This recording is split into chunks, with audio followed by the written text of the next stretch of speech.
Welcome to Addis Fortune's Digest on critical business and economic issues of the past week. This edition covers from innovative strides in Fintech to the mounting pressures on sectors like horticulture and agriculture. Policymakers are pushing for reforms sought at long-term stability, but businesses are feeling the strain of immediate impacts.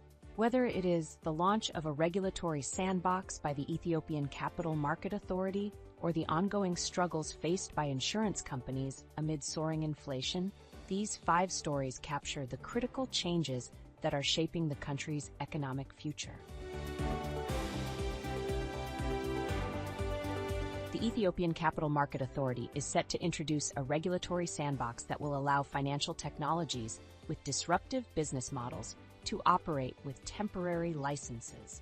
It is expected to be live in a couple of weeks, providing a space capital market service providers can operate in a controlled environment. A sandbox is an isolated testing sphere where users can execute programs without impacting the system they are operating under. Proponents of the regulatory sandbox believe it provides a time-bound and controlled space where innovative firms can test their products with consumers, ensuring appropriate safeguards are in place. They argue that the environment helps regulators identify the requirements needed to support innovation, while assisting firms in understanding their regulatory obligations. Partnerships between financial institutions and technology providers will be facilitated, and temporary licenses will fasten testing.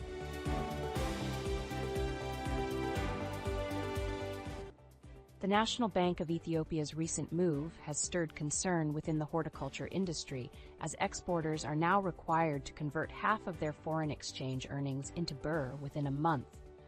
The directive is seen as an impediment to business operations, with industry leaders, including Tewodros Zudu, president of the Ethiopian Horticulture Producers and Exporters Association, expressing concerns that the tight timeframe does not align with the logistical complexities of the industry. The directive, part of a broader foreign exchange overhaul effective from July 29, 2024, aims to increase liquidity in the Forex market. While central bank officials defend the regulation as necessary for economic stability, the industry fears it could disrupt the importation of essential inputs, crucial for maintaining operations. The ongoing discussions between industry representatives and National Bank of Ethiopia officials could lead to a revision of the policy, reflecting the sector's unique operation. Stay tuned. We will be back after the ad.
We are back with more highlights.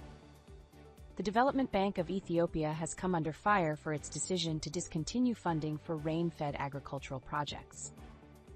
At the Ethiopian Agricultural Investment Forum 2024, investors and agro-technology providers expressed concerns that the move could stifle the growth potential of Ethiopia's agricultural sector.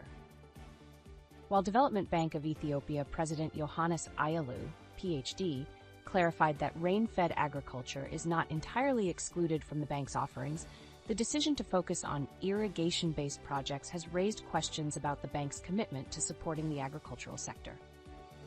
With key export commodities such as spices and oilseeds relying heavily on rain-fed farming, investors are urging the bank to reconsider its approach.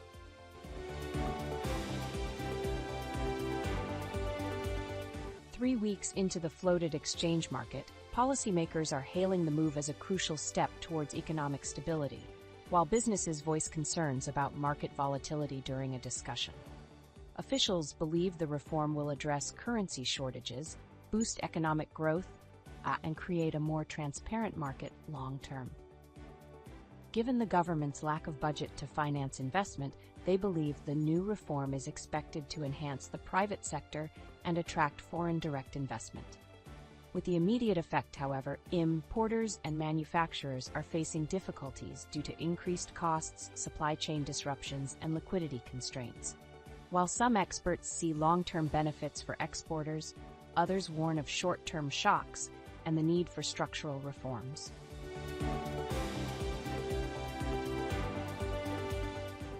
With inflation soaring and spare parts prices skyrocketing, insurance companies are struggling to meet customer claims amid increased accident rates and higher repair costs. This, coupled with intense competition and regulatory issues, is creating a perfect storm for the sector. Many companies are facing losses as they struggle to balance customer satisfaction with financial viability. Intense competition is forcing insurers to offer lower premiums, impacting profitability, while weak oversight and outdated regulations are hindering the growth. The industry remains heavily reliant on motor insurance.